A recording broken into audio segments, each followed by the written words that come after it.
Okay, I have a question for you. Have you filed your taxes? Boof. Boof. Yes. Tax day, April 15th, less than a week away. Here's the man who knows all taxes all the time, Rafael Tulina with the IRS, our friends at the IRS here to help. Do you file one time? Thanks for the kind Curious? words. Yeah, of course. Really?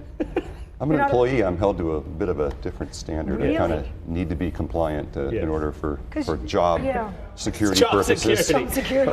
Okay, so let's talk April 15th. Obviously, we all know is tax day for most people. San Diegans, we've talked about this before. They have a little more time this year. The flooding's from January. Tell me how that works right now. This year, different from last. Remember last year we had all the way through November. Yeah, it's just San Diego County, and it was the floods from, I don't know, it was January 22nd, 21st, and it was one of those things where you had all that rain in a short amount of time. Bottom line is, once it's declared a presidentially declared disaster area, FEMA moves in, provides relief, and we take our cue from FEMA, which is normally the post-moment tax relief of deadlines. And we moved them this year, 60 days. And what happens is, because it's around this time of year, you're getting the Form 1040 series that is extended, which is a big thing, because if it happens later in the year, then it's just other sort of returns, which you do get extensions for, like estimated taxes, some business tax, that kind of thing. But the main focal point being your Form 1040 to file and pay, which is key, moves up 60 days. So June 17th, because Saturday is the 15th of June. Yeah. Does this extension, it happens for everybody?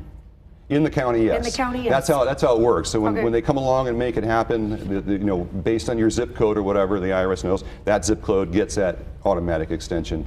And so yeah, it's the entire county. Even though, if you think about it, it was just a small portion that had the. I think we talked about this back in January when you were here talking about, and you mentioned they can't really find and go the specific people, the small group. It just blanket, everybody gets a. And it's real quick, and it's similar for different disasters around the country. If there's flooding or fires, or if you go around the country, really, April 15th is a deadline. But there are a small subset of taxpayers in different states who get extra time extensions because of these things. A lot of the stuff with the IRS and taxes can be confusing for a lot of people and overwhelming. How does tax payment relief work? And if you can explain what that is. Tax payment relief. Tax payment relief.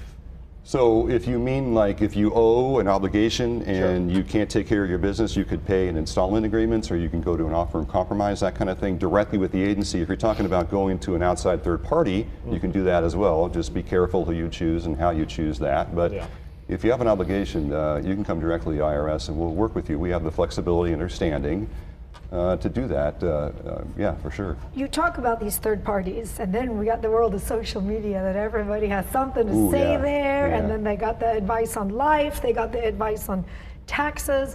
You've seen, from what I'm being told, some misleading tax advice? Yeah, just be careful if you're getting your tax advice out in social. Why? What are they saying on social media? Oh, there's all kinds of things that you could see out there that might tell you there's a certain thing that you could qualify for, or taxes in general, you don't have to pay them, or if you do something like this exempts you from that. I mean, just things that you just want to be careful of. If it sounds like it's too good to be true, it probably is. You want to just check into things before you're taking advice, out on social, especially when it comes to tax obligations or other important things that are important to you as a consumer. You can't stress enough the common sense. I mean, if you don't get your tax advice from randos on Twitter and the TikToks and all these people. That's why I'm saying don't do that. Yeah, or at least step back and realize, maybe that isn't something. Let's double check that, so you get the idea. There's still 2020 income tax refunds that need to be claimed. Are you kidding me? May 17th, because remember, because a lot of people don't have a requirement to file, but yet they should. You have a part-time job, you're a senior, and you don't really have a requirement, but you have some tax coming back to you, or withholding coming back to you, that kind of thing.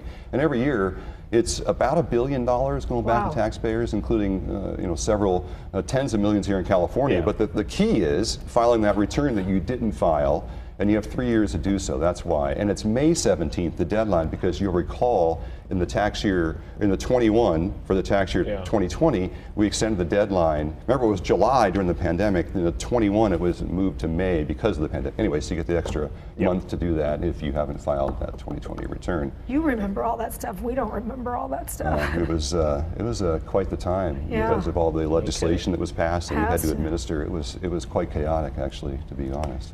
I wanted to ask you, because we were talking about this. Let's say a lot of people who have these 1099s, and I told you this, if you're an early filer, like I usually am, And Yeah. then last week, we got a 1099 that came out of nowhere. Like, Oh, good question. and it just came last week. And I Yeah. was like, well, I already did. I took it to the CPA person, and they're already done with it, and they already. Filed the I'm assuming they're return about and to that. file. And so why did I just get this in the first week of April? Usually businesses and everybody's pretty good about doing that early on in the year. Yeah. What do you do under that circumstance? You would file an amended return is a short answer if it's an amount of money or income that you should report. Because what happens is that 1099 goes to the IRS and it matches up. So if you forget something, you get a letter at some point down the road saying, "Hey, Mr. forgot?" Martinez, what happened here?" What- oh. And then I said, "I don't know, they sent it late, I threw it in the trash." And then you go to the guillotine. No, I'm just kidding. That's a joke. No, seriously, what you Is what it you though? what you want to do is obviously take care of that Okay. obligation as soon as you can if Alright. something like that happens. Now, the other thing about that is you might want to go back to your financial institution next year Yes. and ask if those documents are ready earlier and just Sure, adjust sure. accordingly. But Does that happen a lot? Because I found that to be somewhat odd that in the first week of April. I think if you ask a CPA and a lot of folks who prepare returns for a It living, happens. because most of us, well, about half of us go out and Sure. and use Wow. a tax professional, they will tell you yes, there are those situations do arise where something comes later and then you go back and you have to take care of fix that it. business. So Rafael Tolino, our favorite IRS Favorite. tax guy. there is no at the guillotine. That was a joke. Did you hear me stop right there? That was a joke. Thank you as always. Yeah, thanks for having me, of We course. appreciate it. All right.